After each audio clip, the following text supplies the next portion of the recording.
Rappin with ReefBum is sponsored by Bulk Reef Supply and Ecotech Marine. Hey everybody, and welcome back to another episode of Rappin with ReefBum. I'm your host Keith Berkelhamer. So, on today's live stream, I welcome back Than Thein from Tidal Gardens. What's up there, Than? Not much. How are you guys? Pretty good, pretty good. Welcome back to the show. And thanks everybody for tuning in there. I see some familiar faces out there, or some familiar screen names out there. And as always, please feel free to ask questions and contribute to the discussion via the chat. So for folks that don't know Than, let me just give a little brief bio on Than. Than is the founder and owner of Tidal Gardens, a coral reef aquaculture business located in Copley, Ohio. He is also an author and contributor to several reef keeping industry publications. Besides being a passionate entrepreneur, Than is a licensed attorney, has a master's in business administration and Juris Doctor from the University of Akron, and a Bachelor of Science in biology from the University of Michigan. But before we start speaking with Than, I want to thank the sponsors for the show, both Bulk Reef Supply and Ecotech Marine. I really appreciate their support of the show, and I also appreciate all you folks out there tuning in and supporting the show as well. So, Than, how's it going in Ohio out there? How's the winter been? Has it been kind of a mild winter? It's been sort of mild here in Vermont. It's been super schizophrenic. So it's either very warm, 60-something degrees, or it's been ice storms and blizzards. So I got a tractor to clear my driveway. Because my driveway is actually very large, like a big parking lot sort of thing. So I had to get a tractor. And I got a snow broom for it. And I honestly thought that we were having such a mild winter that I was like, maybe this was just an overkill thing, because I don't even know if I'm going to be using it. It's so warm. And then all of a sudden, the first real day of snow was like 14 inches. Yeah. And that snow just melted. It's been like 2 months. You know, similar situation here in Vermont. It's been very schizophrenic. We had about a half an inch of rain the other day. We had a big storm of about 20 inches of snow, and that's pretty much like all melted away. But now tomorrow we're supposed to get like another 12 to 16 inches of snow. So Yeah, you know, it. I'm a big skier, so I'm digging the snow, but it's been kind of slim pickings in terms of the entire season. So, you got to kind of roll with it. I'm kind of over it. You're over it. I could do without S- the more snow bit, s- but I think we're supposed to get some tomorrow. and the snow and the ice and whatnot. That's not good for business, right? In terms of shipping, do you guys have to kind of watch that stuff?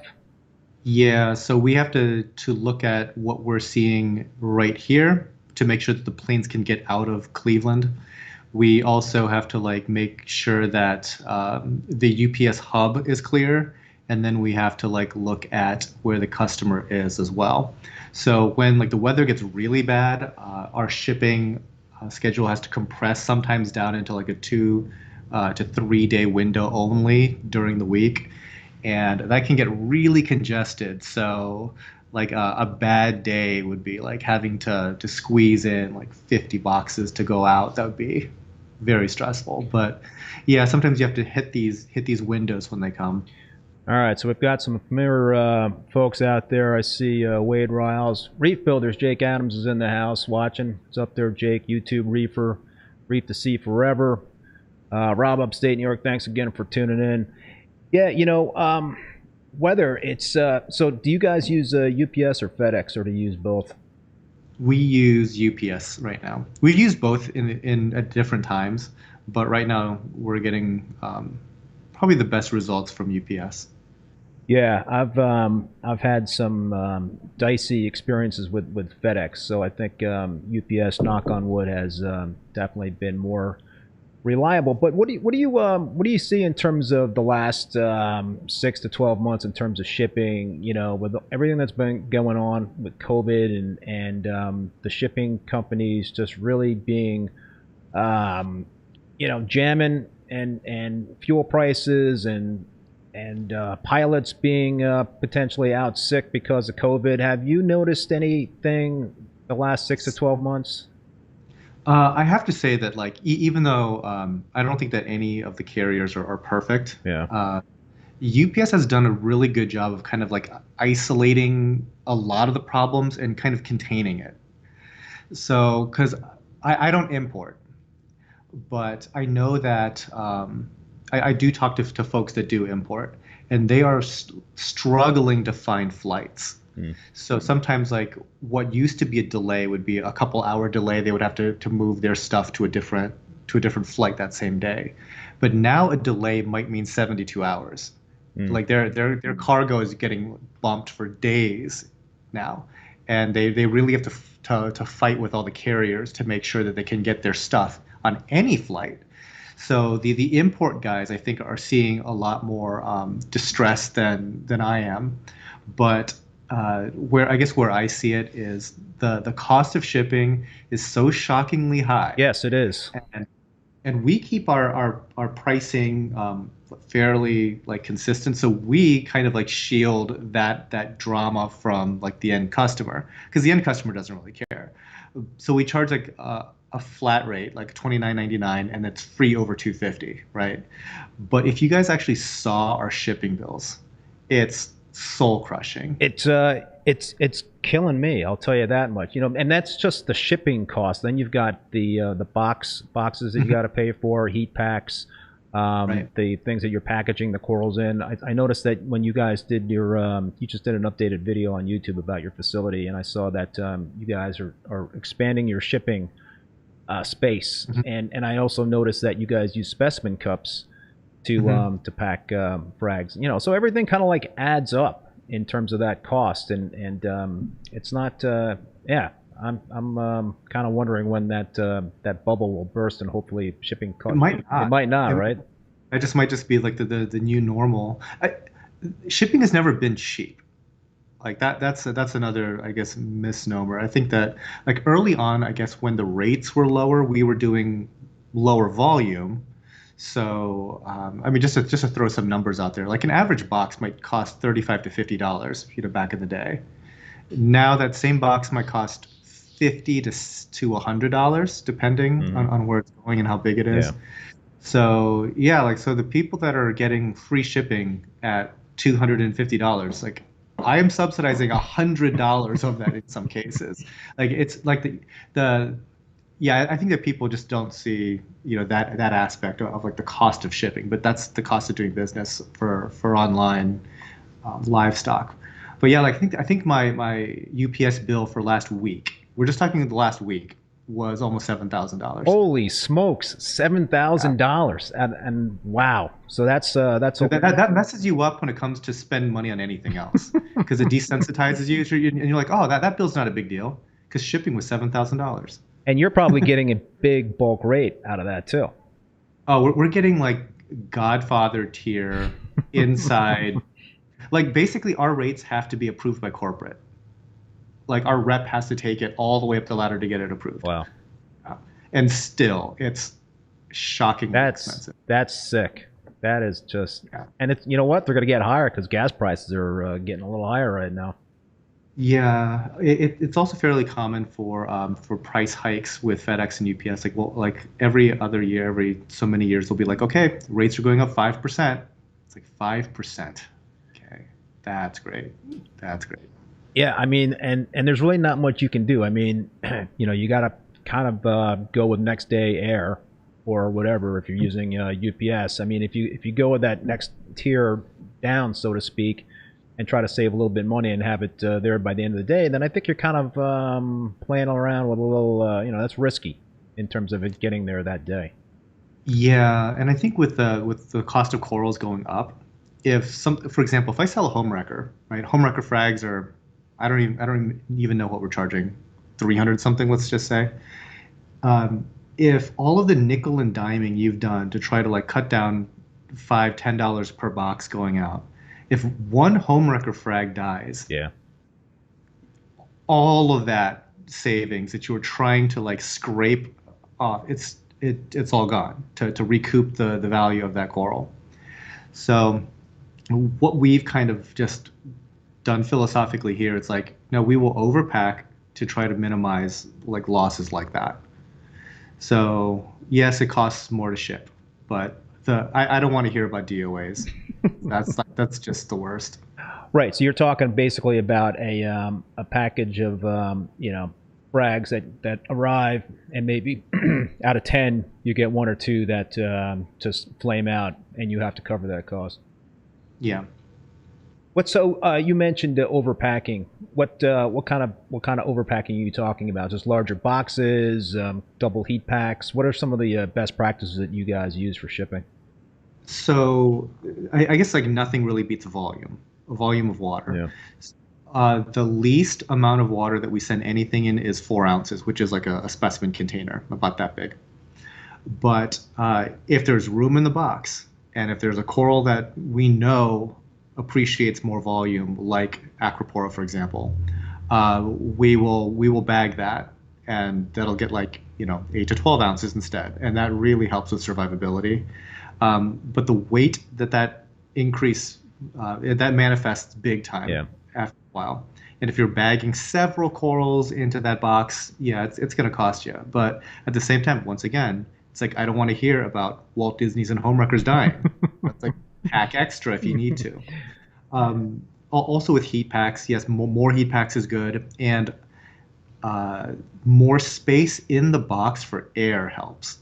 Just because the heat packs, they require oxygen for their reaction, and so you can actually suffocate your heat packs by putting them in too small of a container, and they'll just run out of air essentially, and they'll stop burning.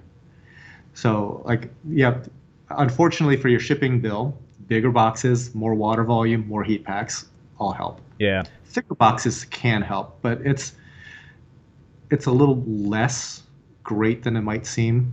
Like a lot of our boxes are about 1.5 inches thick, but I don't know.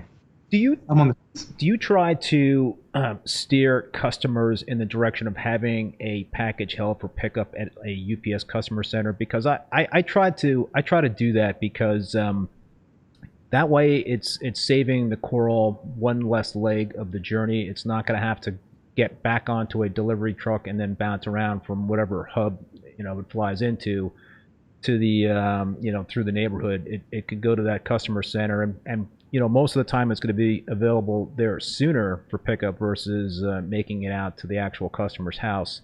Is that something that you guys try to push, or not really? We do it on request, and it sounds super reasonable. And generally speaking, I think it's good practice. However, I have to share with you like a crazy story. Just this past week, we received a box. It's one of our boxes, unopened, and it was from an order placed in early December. What? Because this person had their box held at a UPS store, and they never went and got it. Eesh. So after 2 months, they sent it back to me. Luckily, there wasn't a lot in the box, but needless to say, 2 months in the winter did not survive. So yeah, all right. I assume that the DOA policy did not apply to that order. The person never even contacted us Really? to say, "Oh, by the way, I didn't get the box," or nothing. Heard nothing from that customer. But you know, we're more forgiving than we should be on a lot of the DOA claims. There's a few DOA claims where it's like the people just put in their address wrong Oh, really? multiple times. Yeah. Well, yeah, that shouldn't be on the vendor. Yeah, well, a lot of stuff shouldn't, but we try to cover people. Jake is saying, I've had packages held at location dropped off at a Walgreens. Huh. Okay. That's an interesting interesting place to drop a package off. So let's jump to a question from the viewers, but I also want to kind of continue asking you some of my questions, Than. But uploads by Tom. Hi from the UK. Is there anything in the realm of tank automation either of you guys think is missing, or anything along those lines? Love your content. Wish you ship to us. Haha. So in terms of tank automation, Than, what I know you guys don't do a lot in terms of, you know, with the automated monitors and automatic controllers and monitors and stuff. You're starting to play around with that stuff, but Starting to, yeah. how heavy are you into, you know, automation? Right now, I would say that we're in the just monitor and let me know what you think the values are sort of phase. The closest we really get to actual control is we just hooked up Ozone for the first time on one of our systems. And so we have an ORP probe and like a Neptune system that would then control the ozone generator when it reaches a certain ORP level. Short of that, everything is just monitoring, and we just want to see what the sensors think is going on. As far as what is missing,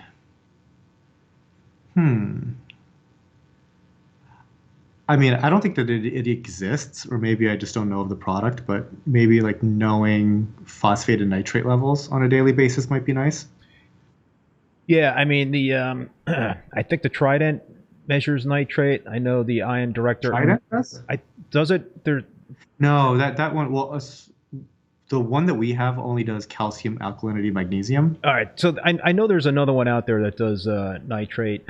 I know that the Ion Director that's just been released by GHL does measure nitrate, but phosphate is one that I agree with you. I don't think there's any automated monitors that monitor phosphate, and that's just the nature of the beast in terms of measuring that. It's such a precise measurement. Oh, Jake, thank you very much for that super chat.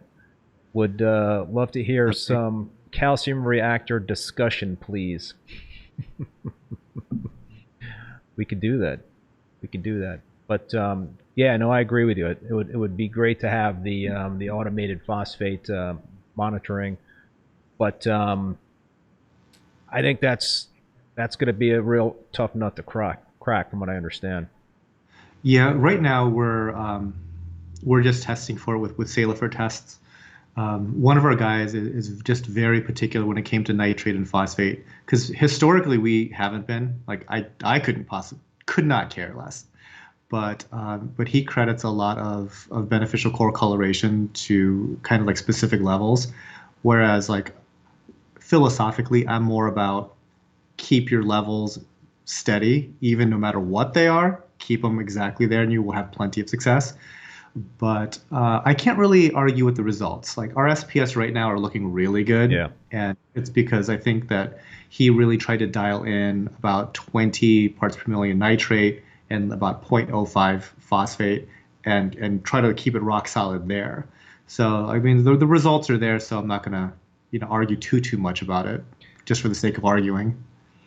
So, all right, a couple folks have commented that the Mastertronic does measure phosphate, but I kind of think that that's an exception, because if I'm not mistaken, the Mastertronic basically takes I think it's doing a test kit takes a hobby grade test kit and does that measurement. So it's not lab grade measurement. It's a hobby grade. It's basically whatever hobby grade test kit you have for phosphate, and Mastertronic's doing the work for you. That's my understanding. Yeah, which is all we were doing anyway, I guess. Right. It's just you don't have to do the actual physical work, which is kind of nice. I mean, I hate doing the manual labor of measuring that calcium and magnesium and nitrate and the phosphate. So yeah, in terms of what I would like to see in terms of automation, I'm similar to you, Than. I'm not a big automation guy. I utilize my controller to monitor and my cage director to monitor. I don't let those devices do anything really to the tank other than alert me to any issues that are going on. So I just think, and some people like to do a lot of automation. I think it's a little risky because you've got you're sort of relying on something that you might not have. There could be issues with the measurements that it's taking. There could be a couple of hiccups, and I know that these devices have safeguards built in to avoid making decisions based on hiccups that possibly can happen. But I don't know. I don't totally trust those safeguards personally. Yeah, I think where they really shine though is if you have to travel. Yes. To have something like that in place is good. I think a lot of automation could be boiled down to it's better than nothing. Right. Which in some cases you're about to get nothing. Right. Yeah. I do stress out when I go on vacation, and I certainly want to make sure that all my things that I have set up to monitor the tank are doing that correctly, and that I can get my alerts through my phone if something is out of whack. I don't have a person that knows reef keeping too well. That is usually the house sitter. So Right. it's definitely a little nerve-wracking to go and to leave pretty much a noob, behind to tend to stuff Right. that could possibly happen. But I've talked about this before on the show. I got a couple of webcams. I got one live 24/7 webcam set up on my 187 gallon tank, and I also have a Nest cam. So the live webcam is on YouTube, and I use this network IP camera, and then I have a Nest cam on my sump. So it's like my sump cam. But Gotcha. do you guys? I mean, you're heavy. Actually, but before you go to the other topic, I do want to throw this out there just for the crowd. I think that if you're talking about just one aquarium, go as heavy into automation as you feel comfortable, because there are a lot of benefits to it. There is one issue when you're talking about scaling automation to something that's my size or larger, is that the amount of effort that it's going to take you to make sure that all of your automation is working properly is almost as much as the automation is doing on its own for you. So, for example, currently we have a total of 7 systems, the smallest of which is 1,000 gallons. So anything that happens to one of these systems is going to be a problem, right? Yeah. So we have, like I said, 7 current systems. We're putting up an 8th system that is another 2,500 gallons. So that is the opportunity for 8 different automation systems right there. And if I was doing it properly, I would actually double up on the automation of the testing of certain things that I care about with a different technology. So if I liked Neptune Trident, for example, I would have 8 Neptune Tridents and then have it be double checked by something like an Alcatronic on each system. But so ignoring the initial cost of that level of automation, right? 16 testers. Now you're talking about making sure the reagent levels are right and also the calibration is right across all those devices. That is a full-time job suddenly. Yeah, it is. So, but for one home aquarium, go crazy.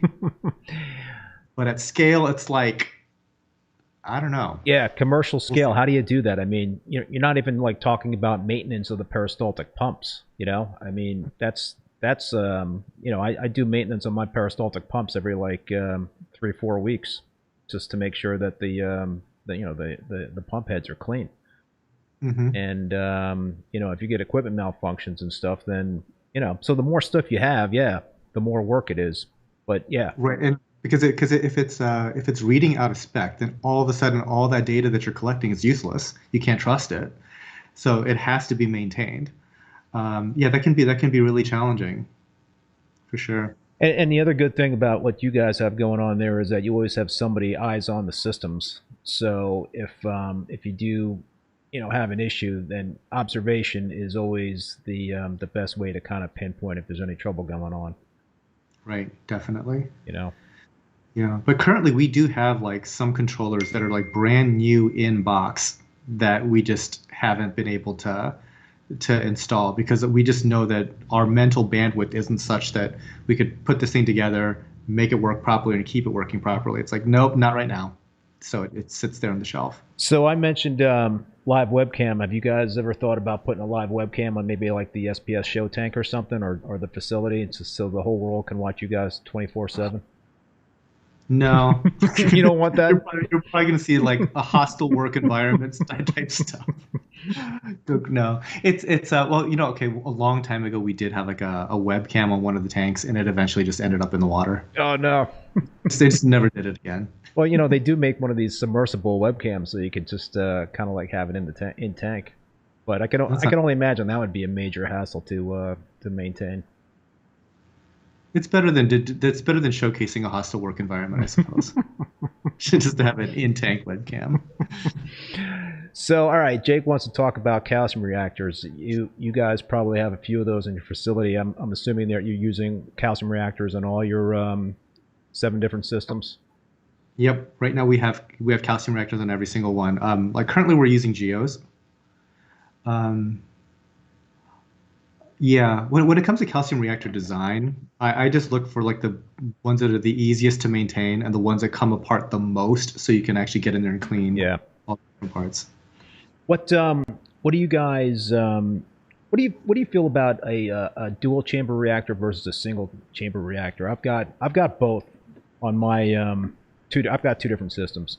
So I've got a Reef Octopus single chamber on one, and I've got a Reef Octopus dual chamber on another. And the one with the dual chamber, the pH is actually running higher than the one with the single, but makes sense. The single chamber one is supporting a very mature SPS dominant tank, so the demand for calcium and alkalinity is a lot higher on that single chamber versus the double chamber. But do you think the second chamber could potentially make a difference in terms of helping to elevate the pH, since it can absorb excess CO2?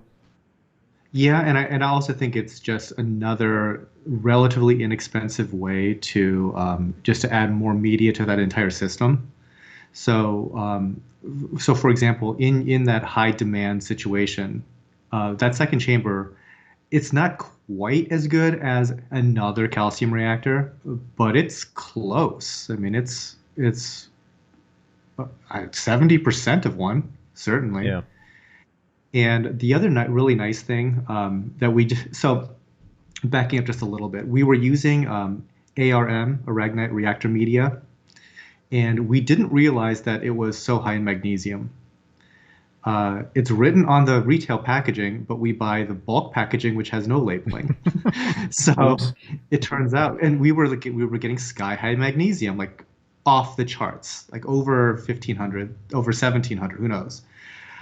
But we were getting very high magnesium. Couldn't figure out why until I actually looked up a picture of the packaging, and it's like, oh, it's the high magnesium formula. Okay. So what we've done now is we have our main reactor chamber That is now using the Two Little Fishies product, the Reborn. And then our secondary reactor, the reactor chamber, is using the arm. And then so we modulate the amount of the arm media in the second chamber just to see like where the magnesium like levels off at about 1400-ish. I am doing the exact same thing in my dual chamber reactor. I'm using the Reborn in the main chamber, and I'm using the arm in the second chamber. And I used to use arm many years ago. That was like my go-to media for calcium reactors. But apparently they changed the formula a few years ago, and the melting point for the pH melting point is actually apparently a lot lower than it is years ago. And I think that's because whatever that, I don't think it's coral skeleton anymore. It's a different type of material that they're using versus the original formula. So I kind of like, I bought a whole bunch of that stuff, a couple of years ago because I was like, I loved it when I used it, and then I found out they changed it with the lower pH melting points. I'm like, all right, you know what? I'm gonna just use it in the second chamber, and just use the Reborn in the first chamber. Well, Reborn's changed now too. Yes, Reborn is different. So I think it's just one of those things where it's a natural product. You have to be kind of aware and willing to kind of adjust with it. It's naturally sourced. It's such a different product. You just have to figure out what it is whenever it shows up, I guess. What about your pH in your systems? What does that typically run at? 8-ish, between 8 and 8.3. 8.3. Now, when you're running your calcium reactors, do you also use Kalkwasser? Are you supplementing with? No. So philosophically, I really like Kalkwasser. In practice at my facility, it is going to cause a disaster at some point.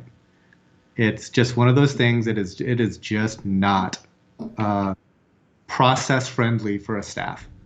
And I'm guilty of that too. Like if it was just me and my home aquarium, it'd be fine. But even me, like just walking by and starting a dose that was not properly mixed, I've done that. And so I can't even just blame it on my staff. It's like, no, I've done that. I've chemically burned an entire system of corals because I've mixed sloppy. So I think that for our environment here, it's like a calcium reactor, you can't really mess that up. You're not going to singe all your corals with a calcium reactor, but with Kalk you can do a lot of damage really quickly. So we kind of stay away from it. And it sounds like you don't have a pH issue. I know you have a very intricate and robust HVAC system, air exchange units, right? So you're getting a good amount of fresh air inside the facility, even in the wintertime, right? Yeah, it's all basically fresh air all the time. So yeah, that's going to be pretty uncommon. But yeah, so if you're like having a tank in a basement on a very, very tightly sealed up house, I could see where something like Kalkwasser would really help boost pH. Yeah, that you're describing what my situation is here. I have my tanks in a finished basement. I mean, I do have windows, but obviously in the wintertime those windows are shut tight. So I did add an air exchange unit a couple of years ago, and that actually increased the pH by 0.2 pH points, which is pretty significant, But I also do use Kalkwasser in addition, to help in terms of the evaporated water. So, my pH in one system runs from like 8.3 to 8.4, and the other system like 8.1 to 8.4, sometimes to 8.3. So, yeah, I think the elevated pH certainly helps in terms of the SPS. Yeah, and Kalk seems to have like some mystical properties or something, but it's really, really good for a reef aquarium. Like so like I said, we don't use a lot of Kalk here, but I remember suggesting it to one of my friends because he was just trying to like make a very, very simple system, and he was just like, okay, I'm just going to do water changes in Kalk. And sure enough, his tank looked absolutely fantastic. Like a lot of the stuff that we had sold him just looked simply better than what we were doing out at the farm. And all he was doing was just water changes in Kalk.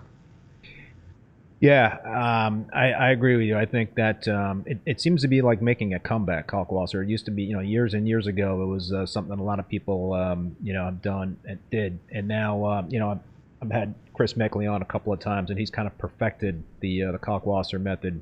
And I've kind of mimicked what he's done in terms of using, I've got a 30-gallon drum that I have RODI water in that I've got Kalkwasser that's super saturated in that, and so it's not being stirred up or anything, or with a recirculating pump. I'm just essentially got my dosing pumps that are drawing from it, and the trick is to replace what you're evaporating during the overnight hours to help elevate the pH, and it's been working pretty well. I know there's a lot of folks out there that have been into this whole caulk slurry method.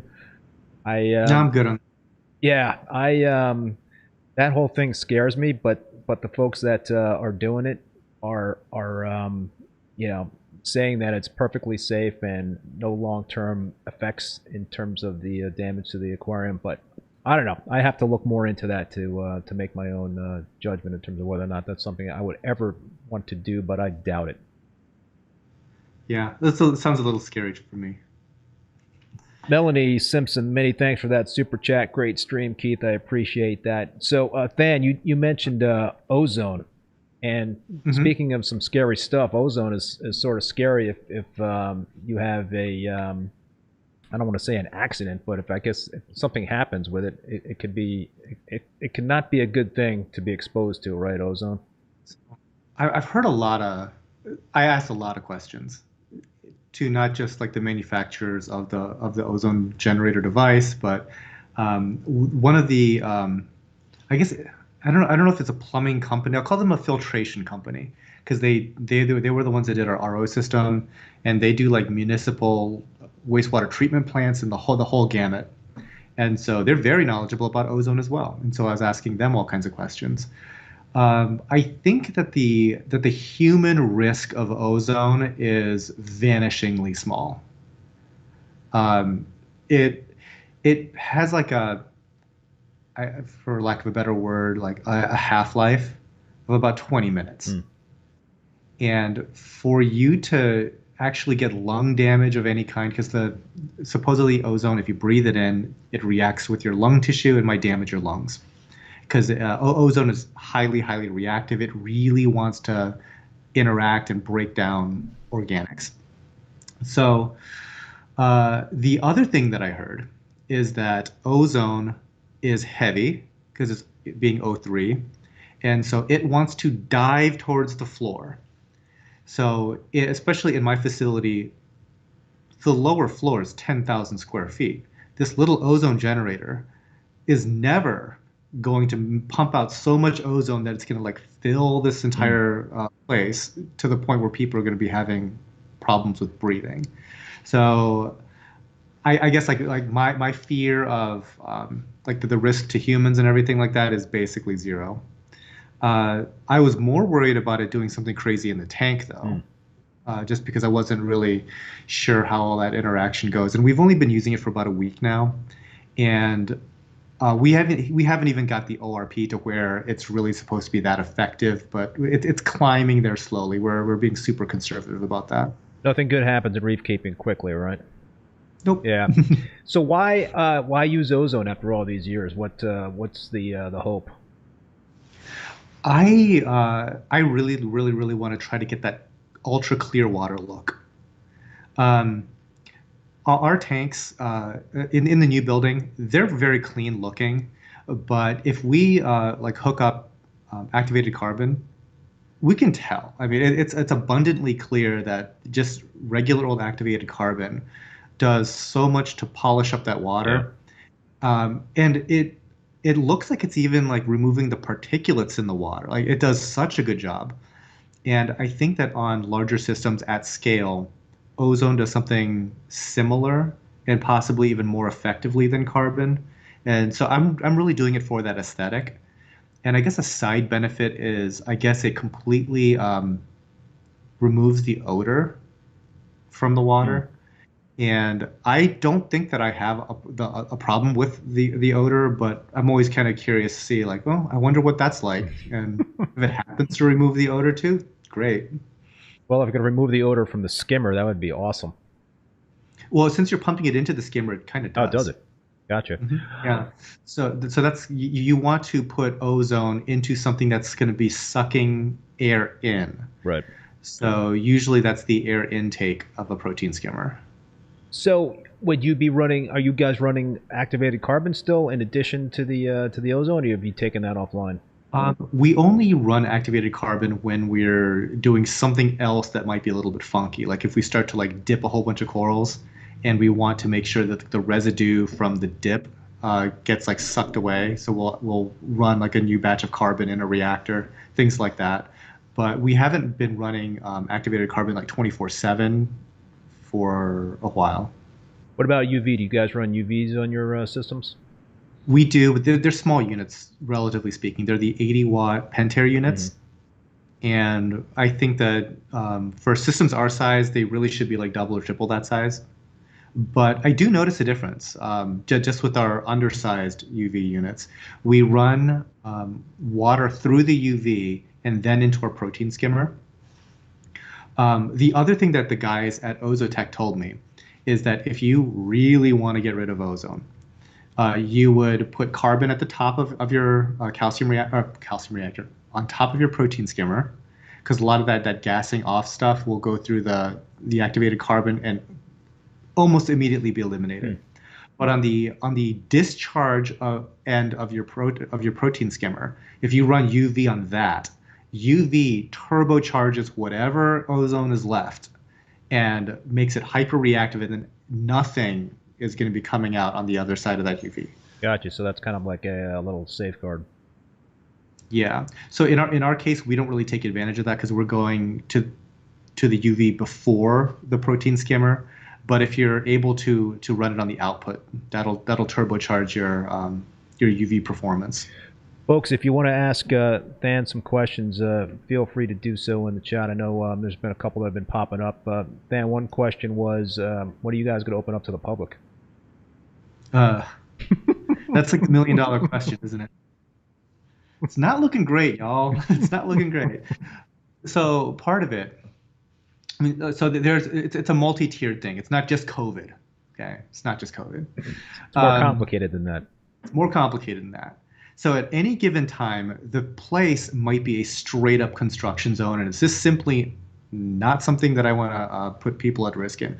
Like currently, there's an HVAC project going on, and the upstairs has a good 2,000 square feet taken up just by materials. Oh. Like, yeah, it's a big HVAC project.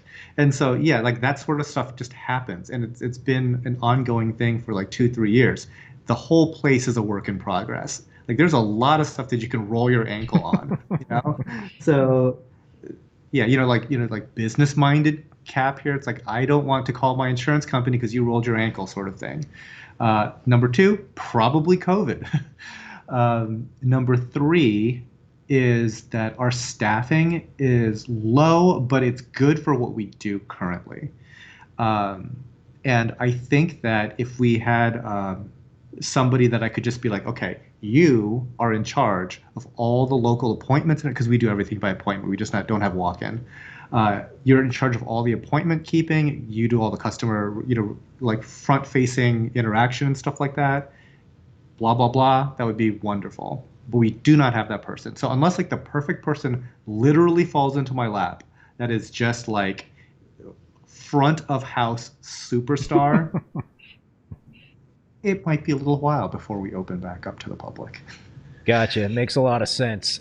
So Jake is wondering, what are some corals that Than thinks people should pay more attention to? That's a good question. Pay more attention to? Boy, there's... Okay, I'm going to answer it with a little bit of nuance, okay?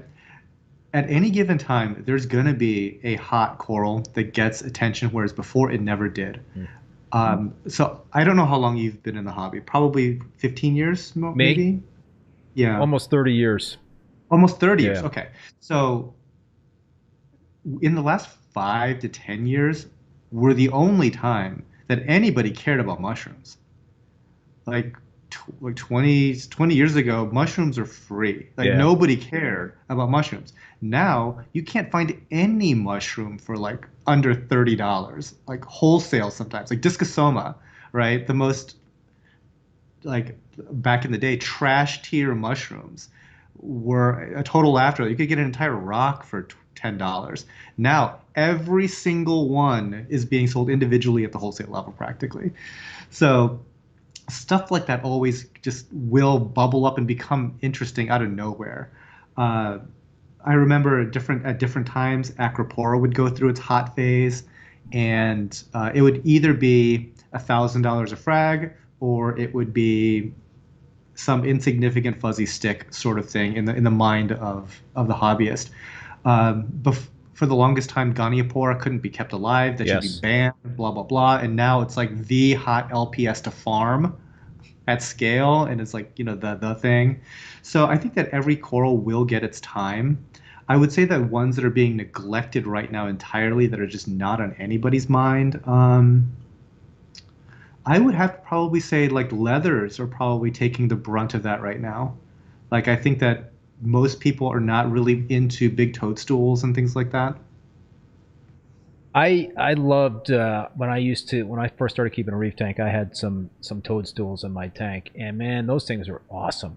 It's like They're cool. this big coral, and I had like clownfish were hosted in one of them, and they just grew like crazy. And then I was talking about this on one of my recent live streams. They're the yellow Fiji leather Hmm. corals.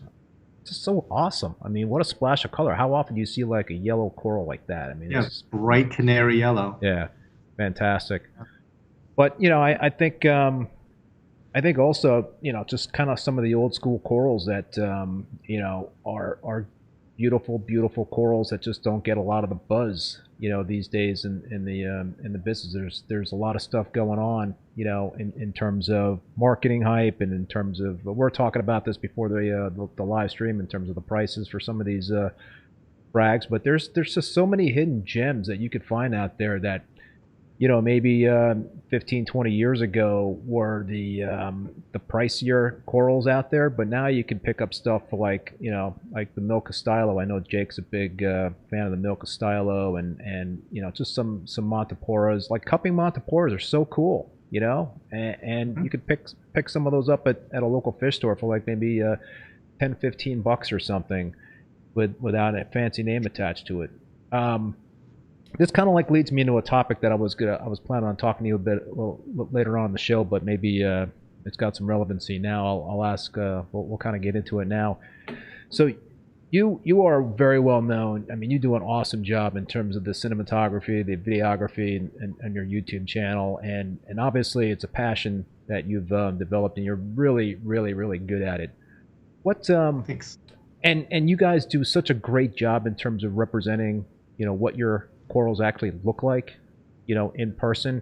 On your live shows you do the videos, and so it's pretty much like what you see is what you get type of videos for all the corals that you're selling, and they're not under like well, what you do is interesting, right? What you do is you do kind of you span the spectrum of the light to give everybody a good honest depiction of what they're going to be getting based on what they're seeing on that live show, right? So it goes from full Yeah. spectrum to blue, and you're not hiding anything, right? You're not kind of creating some sort of aura about a certain coral that is glowing, that might not be realistic. So I'm kind of curious as to your thoughts in terms of, and I'm not going to name any names in terms of vendors out there, but what are your thoughts in terms of what's going on out online, in terms of the misrepresentation that sometimes Sure. happens?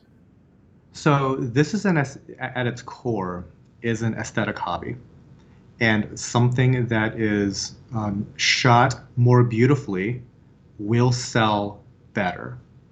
Period. If you take a crummy photo, it will affect your sales. All right. Yeah. So my thing when it comes to like how we're displaying corals, like on our website, even when we're not even the live sale, we try to shoot like the 10K versus actinic and stuff like that. And then for the actual live thing, it's like a gradient that you're seeing. It's so cool. And a lot of that comes down to the number one most triggering thing to hear from a customer is that they're unhappy with the color that we misrepresented it. Because I think at this point we've done enough that. Do you get those complaints? It's rare, but no joke. If we get more than one a month, it just ruins my day. And I'm not the one that even took the email. Like somebody else took the email, and I'm still mad about it. But it's one of those things, and sometimes it's like the customer literally went to Lowe's, found some shop lights, and put that over their aquarium, and they're unhappy with the color of the coral that they received. That, no joke, has happened, and at that point, it's like, take it to Reef, show them. You can complain about us, like do whatever you need to do. Yeah. But yeah, so that's one thing that I'm just trying to avoid entirely. Like, I hate that conversation. I've always hated that conversation. So I think that our photography and videography is good enough to sell it. So that after that, it becomes a matter of reducing customer service friction. So we don't have to go overboard with I guess like misrepresenting corals and everything like that. And sometimes we even will tone something down a little bit because we're using like the tippest of the top end equipment. We are shooting with equipment for cameras and stuff like that movie studios and stuff, they don't buy this stuff. They rent this stuff for production. But weird people like me actually bought it for daily use, So, I mean, unless you're looking in our tanks, looking and shooting it with like professional gear, sometimes like a home aquarium ain't gonna look like that. It's just not, I kind of like bristle at the idea of a professional aquarist, but when you have a staff of people to try to take care of tanks, at some point that's kind of getting professional, when you're paying like, living wage to like 5 people to care for a tank, So we wanted to also just get people's expectations in line with a range that works, because at some point it's like not everybody's gonna have some museum quality tank and they're gonna be upset. Well, I mean, I applaud what you guys are doing in terms of the representation.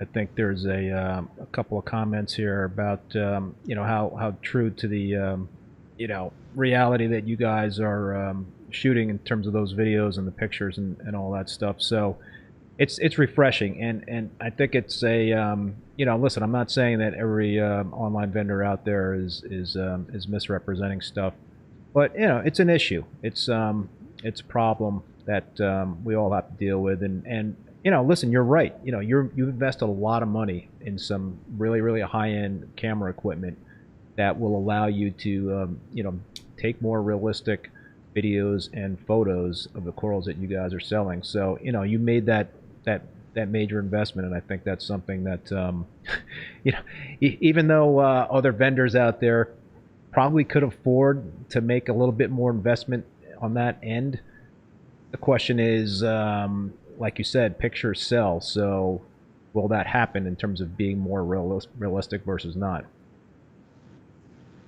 I don't know. Sometimes, and unfortunately, this kind of has to come with experience. But there's certain places that we will buy from, and we just kind of have to like have a mental filter of what that coral really looks like. It's almost like, okay, this picture of this coral looks amazing, but I know that when I receive it, it's not going to look quite like that. So what would it look like? Just given my past experience from purchasing from this particular vendor or something. And it's like, okay, so I know that they've juiced it up to level X, so I need to just bring it back down to, okay, it might still look pretty good. I mean, some of those yellows, they might actually be greens. Some of those reds, they might be like orange. At worst, it'll be brown. But so you kind of have to compensate. to desaturate, I guess. Sean Clark says, I have always loved the lighting transition that Tidal Gardens does. Super helpful. Marcus Reef, good. Where we go? Good pictures are nice. Overly saturated photos are ridiculous. I love when corals actually look like the photos. Tidal Gardens does great. Oh, thank you guys. Yep. Rob, upstate New York, thank you so much for the super chat. You both do great work. Appreciate the comment. Than nailed it with the built-in mental visual filter for the shot coral pics. Yeah. You know, the thing is, I still purchase it. It's just that I just, you have to set your expectations. It's like sometimes. Oh, I do have to say one thing though. When it comes to SPS specifically, acro guys, right? Acro guys know this. Everything you're going to get in the mail is going to be brown, like straight up. Just lose a little color in transition. Exactly. Sometimes it loses a lot of color. Yeah. And this is especially for like the high end SPS boutiques, right? And so I'm protecting you guys out there. Okay, I will educate your customers for you. It is totally normal to get brown acropora that I guarantee you, when that person bagged that stuff up, it was looking fire, okay? But that 24 hours will turn that thing brown, and it will stay brown for 3 months. But trust me, you probably did get exactly what it is you hoped. It's just going to take some time.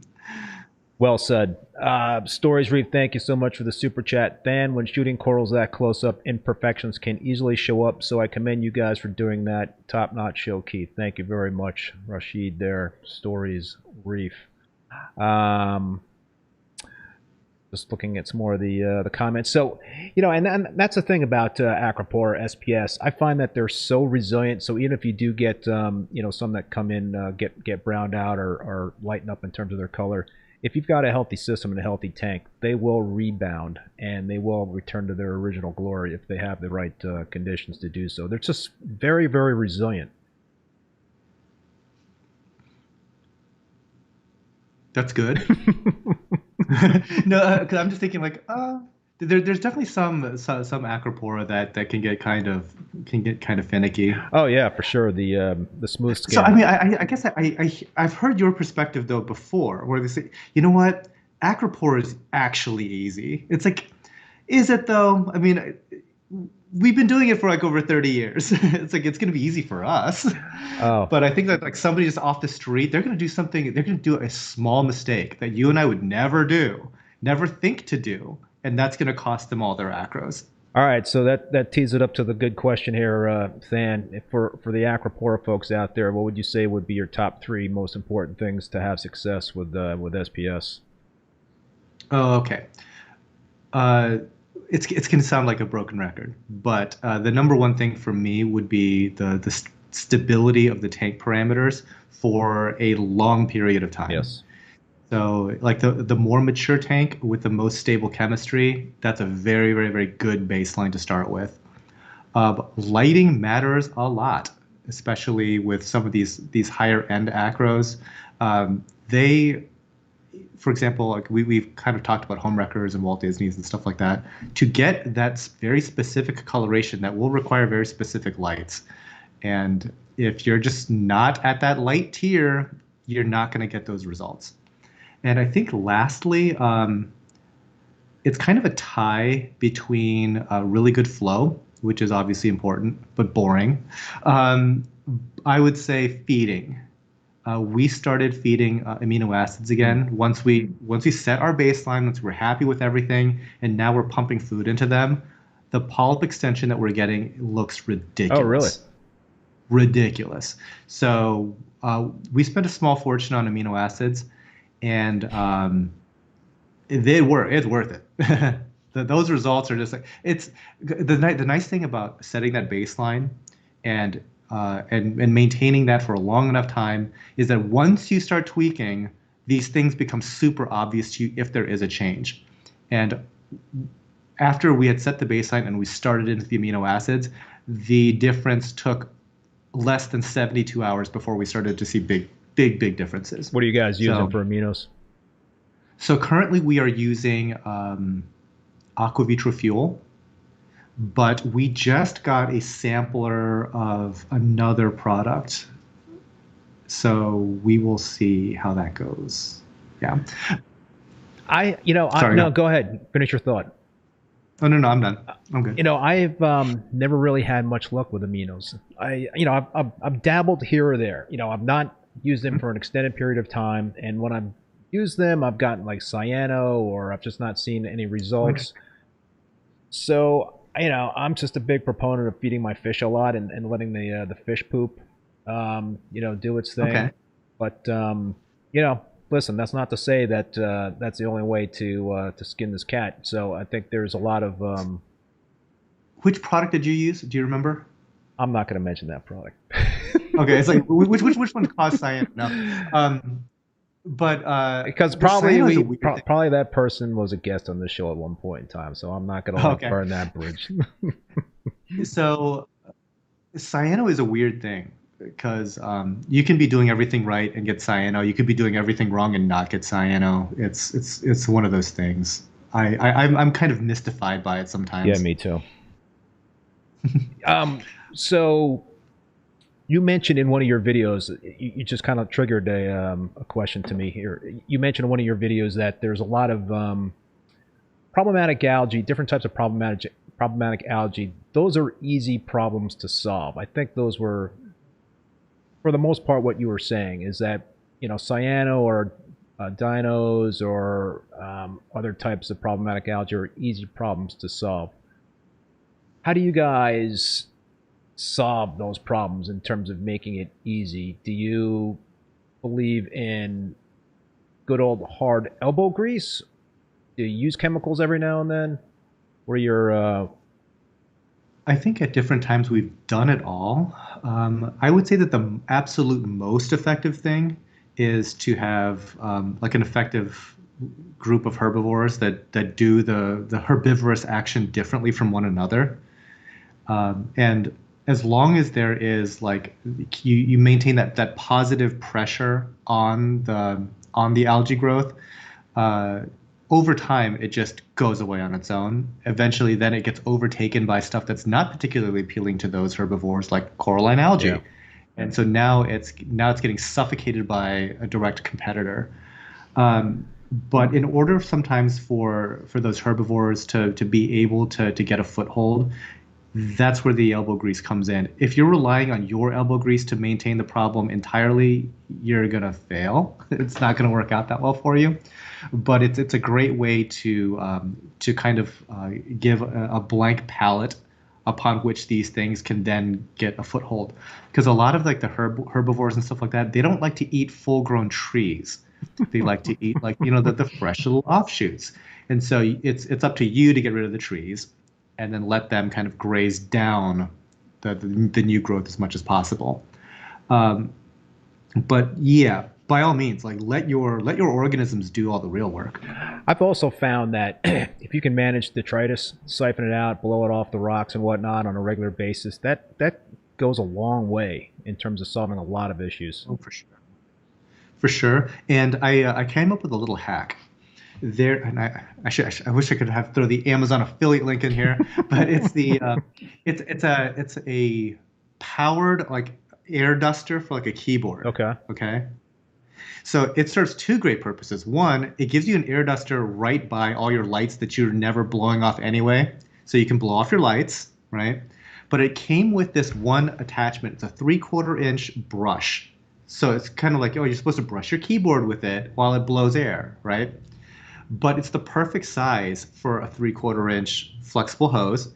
You stick that thing in there and suddenly you have like this vacuum brush that siphons. Wow. And so you just take that thing and you brush your rocks with it while siphoning. And you kick up all that detritus, but none of it really gets into the water column because it's all getting directly sucked right there. Wow. And once we kind of just discovered that little reef hack, it made cleaning detritus off the rocks and off the bottom so easy. And since it's a 3/4 inch tube, it doesn't clog very readily or anything like that. And yeah, so our 600-gallon tank, it takes like 40 minutes a month to clear up all the detritus. It's nothing. Wow. Yeah. No, your the 600-gallon tank is looking great. I know you talked about the giant amount of hair algae that you guys had, the ginormous amount of hair algae, and I think you put in a whole bunch of herbivores, tangs, right in the tanks, some fox face, And snails are the biggest deal. snails. Yeah. Just kind of like attack that stuff. But yeah. So what in terms of that tank? How long has that tank been up now? Over a year. Over a year. Would you guys have done anything differently with that tank, knowing what you know now, or Would we have done anything differently? Good question. Nothing mind blowing. No, not really. I mean, like honestly, nothing really comes to mind. I think any real change we would have done would have been like a system overhaul sort of change, not specifically to the aquarium itself. I would say that we underestimated how much flow we needed. So we're running 4 closed loops plus the return, and we had to add on top of that. So the original baseline plan was 4 closed loops. So those are Ecotech Vectra L2 pumps, the biggest pumps that they make. 4 of those plus a return from an Abyss A400. So a lot of water flow in this tank, and we found it still necessary to add 6 power heads at least to that mix. Yeah, I when I started up my Peninsula tank, I've got a 225-gallon Peninsula tank that's been up and running for over a year now, and it's a 6 foot long by 36 inches wide by 20 inches tall. I like the 20-inch tall height. I think that's what the height of your you've got. It's 24. 24. Okay, yeah. Maybe your new frag tanks are 20 inches tall. I can't remember what was 20 inches tall. Yeah, but so I ended up having to add more flow to that tank because it's an SPS dominant tank, and that's a challenge in terms of a Peninsula tank. But I'm not as gutsy as you guys in terms of using those closed loops. Those scare me. They leak. They do. do. So I mean, we had to go back through and we had to tighten bulkheads and stuff like Doesn't that. that scare you? No, actually, it doesn't, because I know what it looks like when they leak now, and the idea that it could drain out your whole tank. It's like you're more likely to literally evaporate the entire 600 gallons before that would be a problem. I mean, it's just not. So you're not scared of like tightening that bulkhead and cracking that glass and just not knowing exactly what. I'm cracking that glass with a hammer. You're probably right, because it's what, like how thick is that glass? 3/4 inch. 3/4 inch. Yeah. You wish you could crack it with your hands. You wish you could hit it with a truck, maybe. So you mentioned that you're adding an 8th system, and you've got a whole bunch of custom-made frag tanks. In your last video, you talked a lot about that, and you're using your 3rd custom tank builder. Any reason why you guys are on your 3rd custom tank builder, or is it just circumstance? It all comes down to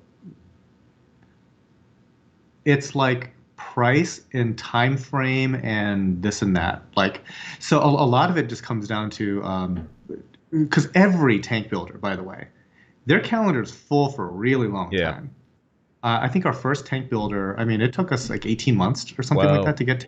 It was a while. Yeah. I don't even remember. It was a while. The second tank builder was faster, but the price point between them and this one was substantially different. And because like the build quality, it's all going to be pretty similar. I think that if you said, "Hey, who built this tank?" They're all very, very close. But a lot of it is just about availability, time frame, delivery, like all the logistics, boring stuff. Yeah. So yeah, I mean, if anybody were to order, so I'll just tell you who they are. The first one's Reef Builders. Sorry about that, Jake. Is a Reef Savvy Reef Builders. Jake is going to be getting all these calls about custom aquariums now. Second one was, I think they're called Ocean Life Aquariums. The guy's name is Derek Henry, and so he made like the top shelf aquatics tanks. And then the ones that I went with most recently was Exotic Aquariums, and they did the aquariums for Worldwide Corals. And if you guys know who like Rico is, Rico's Aquariums, he got an aquarium from them at some point. I think that he eventually sold that one.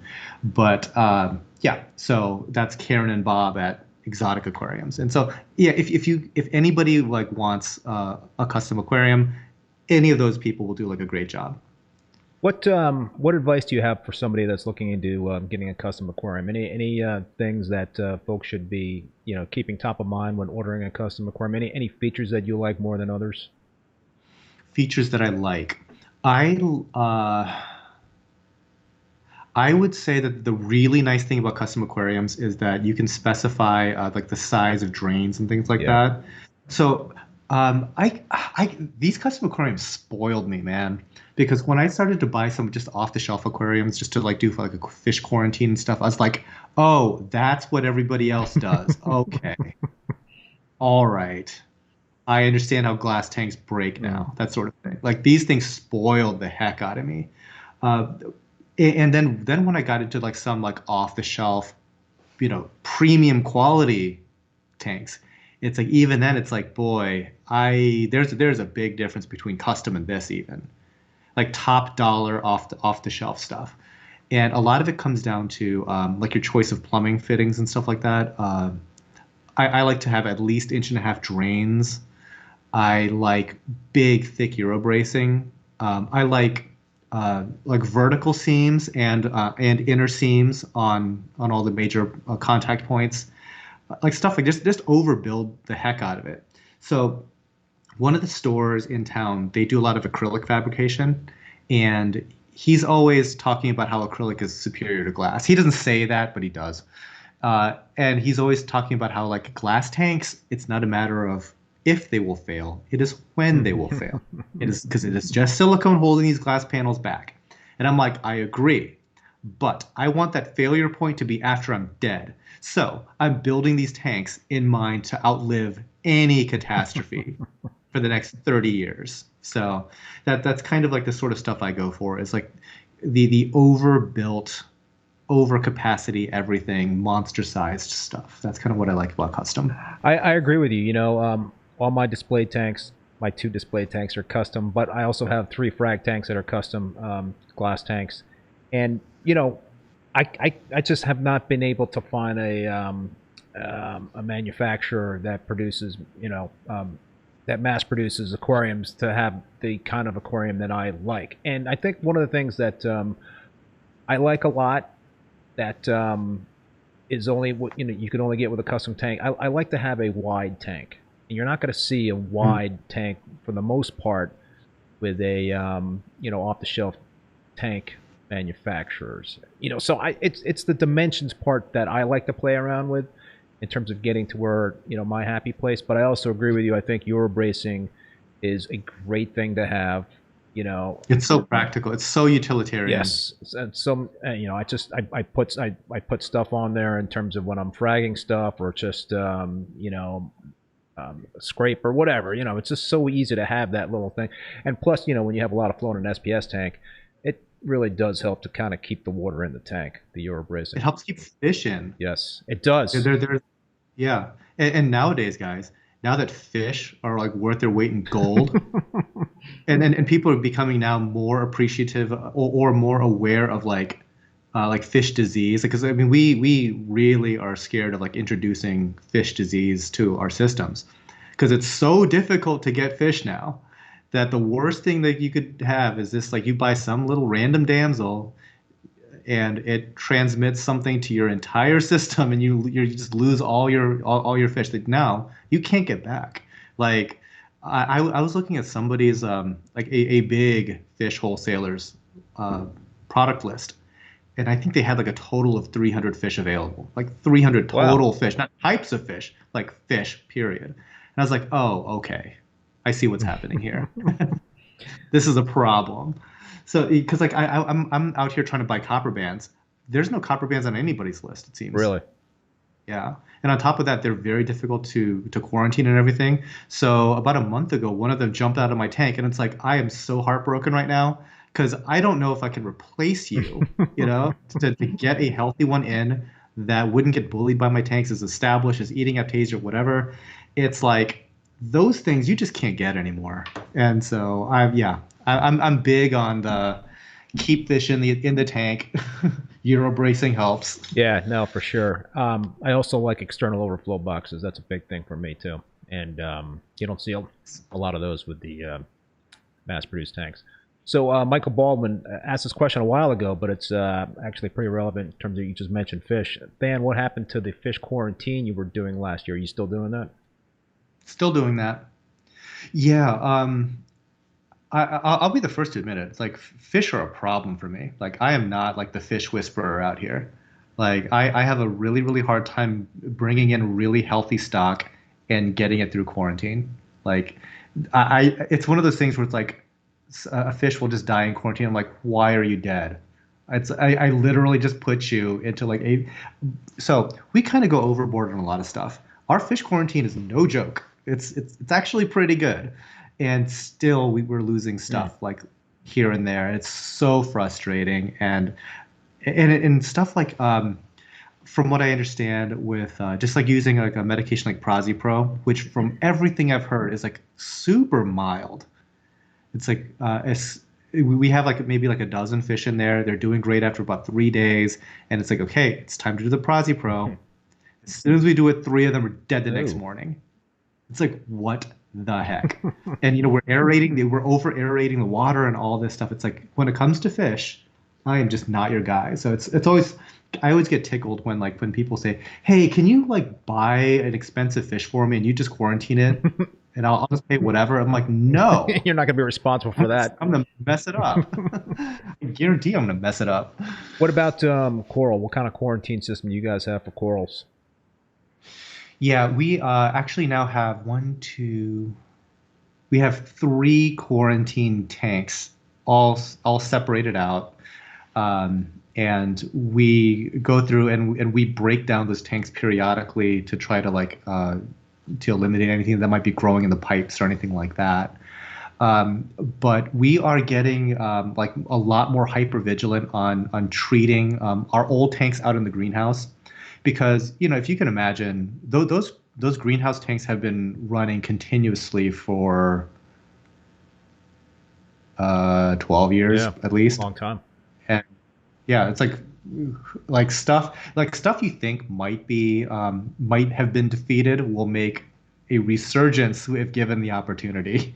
And we learned that from when we would start like a brand new, we would completely empty a tank out of there, and so it's all in segments. And when you restart this brand new sterile tank, is when there's like no like thriving ecosystem yet. It's when like the weird stuff like has an opportunity to show back up. And so it's like, okay, we just have to assume that stuff is in this tank. So we want to go through and basically like napalm everything. So we are trying some serious hardcore treatments on just everything, because we just, even though we don't see a problem necessarily, it's like, I'm just going to have to assume that there is a problem and scorch earth everything, because there's just stuff that we're just so sick of. And we're trying to like make sure that that doesn't get into the new systems. But I know that it's largely at scale, at commercial scale, it's just a matter of time. But I at least want a process to be able to treat all of our systems if need be. And that's always like the big concern. Like, and I've seen like wonderful facilities that are super diligent, and they all have the same sort of problems that we have. And I know that it's not from any lack of trying on any of our parts. I just think that at scale, nobody has it completely figured out yet. And I don't even know if it's something that you can figure out. It's just like pests are called pests for a reason. It's not because they are bad at what they do. They're very, very, very good at what they do. They survive everything. And so, yeah, it's a tough battle, but you know, we try our best. What's your protocol for aqua-eating flatworms to try to like keep those things out of the system? I mean, do you? We found a great product, not sponsored, y'all, not sponsored. It's called Anticipate with a number 8. It's made by I guess it's Chris Brightwell. I guess that's what he goes by. Yeah, so Chris Brightwell, and I don't know the name of the company, but it has a whole bunch of like number 8s in it. So there's like Anticipate, there is Activate and stuff like that. So anyway, he started. Are you talking about Captivate Aquaculture? Is it? I don't know. It might be. I know he's It got a could. lot of 8s in his product, so. Okay, that might be him. So he formulated that at ACI Oh, with okay, yeah. Chris. That's what you're talking about. And right. And so their dip that they made, okay, is like a insta kill for a lot of problem pests. Like instant. I mean, because if you dip like an acro, let's say, in Coral RX, it takes like a good 15 minutes sometimes for the flatworms to dislodge from the acro. And it's really kind of more like stunning them. This stuff is you put it in there in like 2 seconds. Those things are dead. Oh, really? So you don't have to like leave it in there for 10, 15 minutes? Okay, funny thing you mentioned that. Like for us, we have bad results when we dip it for 10, 15 minutes. But Chris does it for 15 minutes and it's fine. I don't know how to reconcile these experiences. So we literally swish it for a few seconds and gone. Like everything just falls off dead. If there was anything, it's so like, the key question, and this is a question I was thinking too, and Jake is asking it, and this is all caps. Does it kill the eggs? Question mark, exclamation point, question mark, exclamation point, question mark. probably not. Like no, eggs are also really good at what Yeah. they do. They don't die. So there's another product that we're interested in trying. It's the Funamarine stuff called, I think it's like AEFWX. Oh yes, or yes. I something. know what you're talking about. And from what I understand, like they just on the packaging, it just says it's capsaicin and water. Not a lot of information, not a lot of forthcoming information on the packaging, right? Right. Yeah. And so capsaicin, guys, if you don't know, that's just like hot sauce. It's like the thing that is spicy in hot sauce. Okay. So it's just like capsaicin extract and pepper spray. You know, that's usually capsaicin, right? They're gonna burn them. Well, it sterilizes them. So it doesn't even necessarily kill them from what I read. It interrupts their breeding cycle. So after 30 days, these sterile flatworms age to death and they didn't reproduce. So I haven't tried that, but I'd like to pick up like a couple of bottles and try it on a system and just see if it works or something like that. But yeah, when it comes to a lot of the really bad pests, so my list of really bad pests would include like Montipore eating nudibranchs, acropore eating flatworms. It's the eggs are invincible. Right. They're just they survive everything. So, and I don't even include the stuff that's kind of like a nuisance, because those things are like, yeah, they're more of a pest for you than it is for the coral. It's like Acacia, yeah, that's like, I mean, yeah, sure, it'll sting a coral, or like sure, vermeted snails are like kind of gross and stuff, but that's more of like a you pest than it is this thing is actively eating your coral. If you don't do something about it, you will lose your coral, period, at the end of this. So when you get new stuff in, do you do like a 6-week quarantine, dip weekly, that sort of thing? You know, what's the typical protocol for you guys? Yeah, so I think like our official is probably like 72 days, probably. But oftentimes it goes a little bit longer than that even, because we sometimes like would even like leave it a little while before we even start into the dipping. So we dip everything before it comes in. But then, like to do the active prophylactic dipping, we sometimes even wait a little bit to make sure that stuff looks healthy before we start to really like go after stuff. But we do like dips in a number of different products. So we use the Bayer / BioAdvanced stuff. We use this Anticipate. Guys, I'm not just like gassing them up for no reason. That stuff is different. It is just really different. But you also have to like really rinse the stuff after you're done. I would even suggest like 2 or 3 stages after that, because I think that some of the problems that we were having is we weren't rinsing it well enough. And I think that we're probably going to go to start in addition to the more rinsing, we're probably going to then run activated carbon as well, because I think that's the bigger concern. Because when it comes to killing the pest part, it's really good. You know, you mentioned Bear. I'm off Bear. Do you know Farmer Ty's Frags? I had him on the show. You know, okay. He turned me on to potassium chloride, and Potassium so chloride. basically, if you have a water softener, it's the stuff that you would put into your water softener container to help soften the water. So it's just, you could basically buy a 40-pound bag for about 40 or 50 bucks, and it's almost like a lifetime supply. Which you know, so you got to grind up the large you know, nuggets of potassium chloride into a powder form. But I've been using that as a dip, and it's you know, the great thing about that versus using Bear, and I don't know what the captive 8 aquaculture product, if that's clear or not, but the great thing about this potassium chloride is that it is a clear solution. So if you do put the frags in, you could see what's popping off of that thing, and which is huge. And you cannot with Bear. Right, yeah. With Bear, you don't know. You really don't know. And Bear definitely causes cancer. I would not be surprised. It's got some bad stuff in it. But you know, I could also actually see the flatworms disintegrating when I take a turkey baster and blow. You can actually see the flatworm just breaks apart with this stuff. And it's gentle on the coral? Oh yeah, I dip for like 30 minutes. Oh yeah. Wow! And I've heard of people like actually forgetting that they've had their coral in the potassium chloride dip for like a couple hours, and it still survives. So the dip is potassium chloride mixed in with salt water. Tank water. Yep. Yep. Tank water. Yep. Okay. Interesting. I'll have to look. I'm actually putting a video out on it this week. I just did a little quick video update on it, but yeah.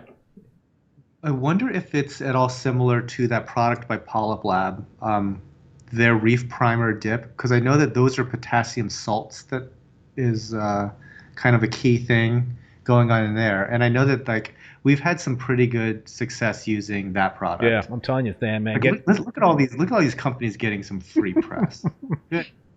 I'm telling you, guys, get a free one. I'm telling you, man, just get a 40-pound bag of this potassium chloride, and you're good to go for a couple of years.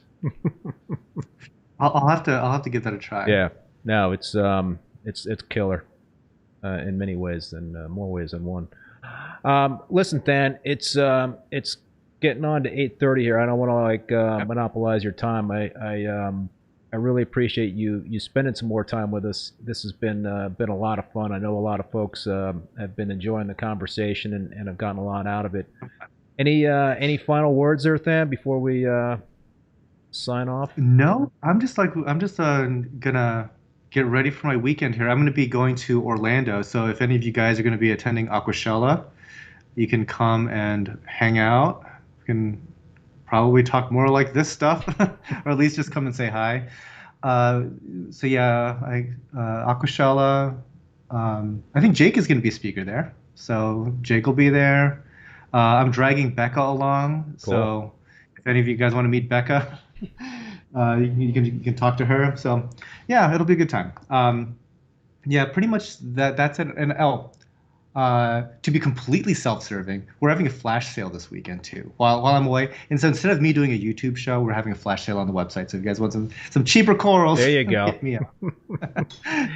Yeah, forgot to like to juice up my own brand there. No, so plug away, man. Plug away. That is totally cool. Are you guys gonna be at MACNA in September?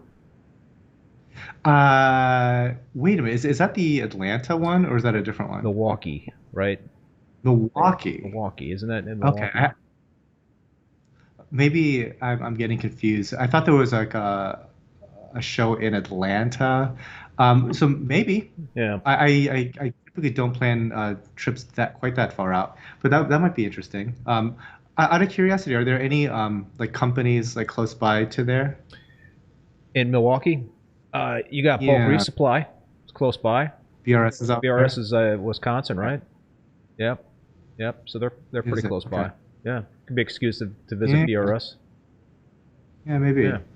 Yeah. Yeah, cool. No, like I'm trying to like nail down like all the different shows. I wanted to attend one Reefapalooza. I'm thinking of going to the New York one. I'll be there. Oh yeah, that'd be pretty cool. Yeah, I think New York is like the inside track, and I was thinking about doing something on the West Coast, but that is a little trickier, but yeah, we'll see. All right, cool. Well, listen, Than, thank you, man, so much for coming on again. Love to have you back in the future for another live stream. So, I appreciate it. Thanks, you guys. So, all right, folks, that's going to do it for this show. I want to give my sincere thanks to Than for being on. I also want to thank Bulk Reef Supply and Ecotech Marine for being a sponsor and supporting the show. Thanks to those folks out there that did the super chats and all you folks participating in the chat. Really, really appreciate it. Just also want to remind you that all episodes of Rappin With ReefBum are now available as podcasts on Spotify, Apple Podcasts, Google Podcasts, and Stitcher. And finally, if you'd like to recommend a guest for the show, and it can't be yourself, then please DM me on Instagram. I'd love to get any suggestions for future guests on the show. My next live stream is going to be next Thursday, March 3rd at 7 p.m. Eastern Standard Time with Jason Brown, also known as Unorthodox Reef. I had the oddball reefer on, now I'm having the unorthodox reef on, so should be another great show. Until then, be safe, be well, later.